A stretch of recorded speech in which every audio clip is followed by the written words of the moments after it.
Hello everyone. If I would ever speak up to the world, then this would be my speech.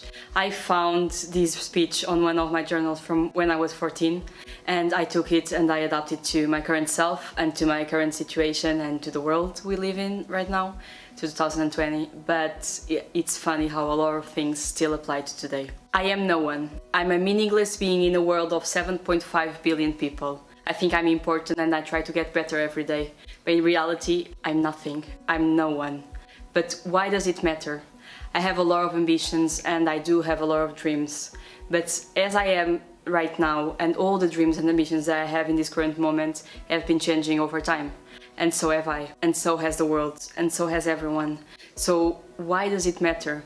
Why am I too self-centered that I think that I should be the focus of attention? And when I say me, I'm trying to impersonate a human being, anyone on this world, because in the end we are all the same. When I was 6, I didn't know where I wanted to be. I just loved way too many things for me to be able to tell you that I wanted to do one thing for the rest of my life. But everyone seemed to know what they wanted to be. So if someone would ask me, I would tell you that I wanted to be a biologist or a vet. When I was 12, I was really sure that I wanted to be a neurosurgeon. I wanted to understand the brain and fix people's brains and just to understand the human being in general. And I was not lying. This was my reality. This was what I actually wanted to do according to my beliefs and my values at that time, at that specific point in time. Now people ask me for a final answer, like I should just stop playing around with life and settle down. But my answer still is, I don't know.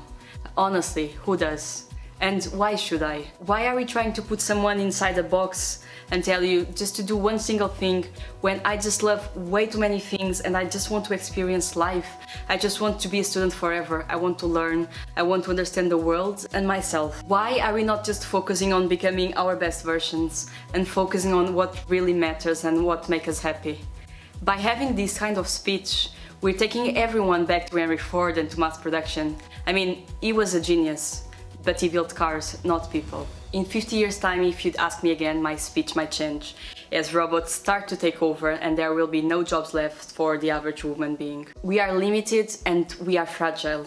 There's nothing that robots cannot do that humans can, except for the fact that we feel. We feel for one another. If we are rational beings and empathetic, then you take on the rational and you set algorithms into robots and you can make them do anything you'd like, then all we left is with our feelings and emotions.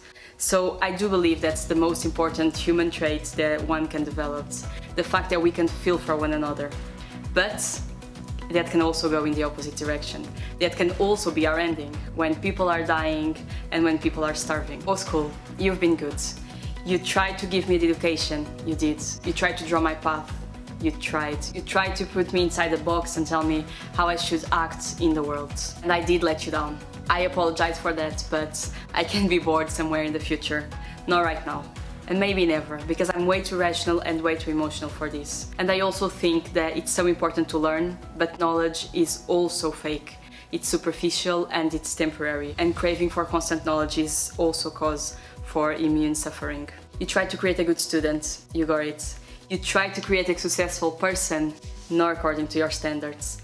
I am a machine and I can be optimized, but I'm also human and I just want to feel. I want to make mistakes, I want to have my heart broken, I want to fall in love, and I want just to get lost. I want to get lost so then I can find myself again. Have you seen what's happening with climate change and the environment? We don't have more time.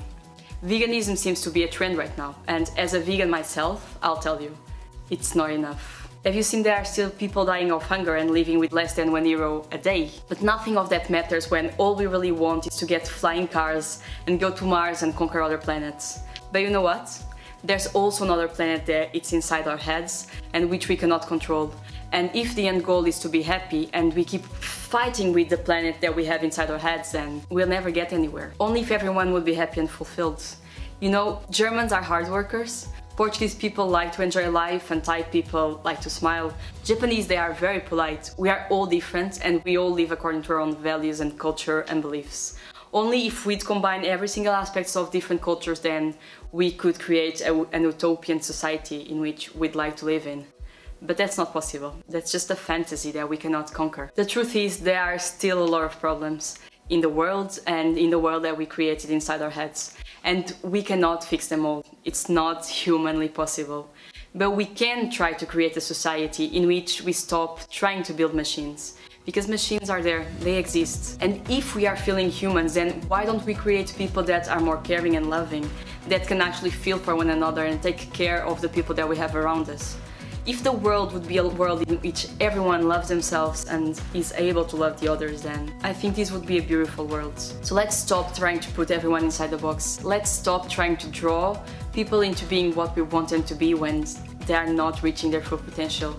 Because we are special and we are unique, and we should be the best that we can according to our own standards, according to what we desire. Let's not close ourselves, and let's create a world that we actually want to live in. Thank you.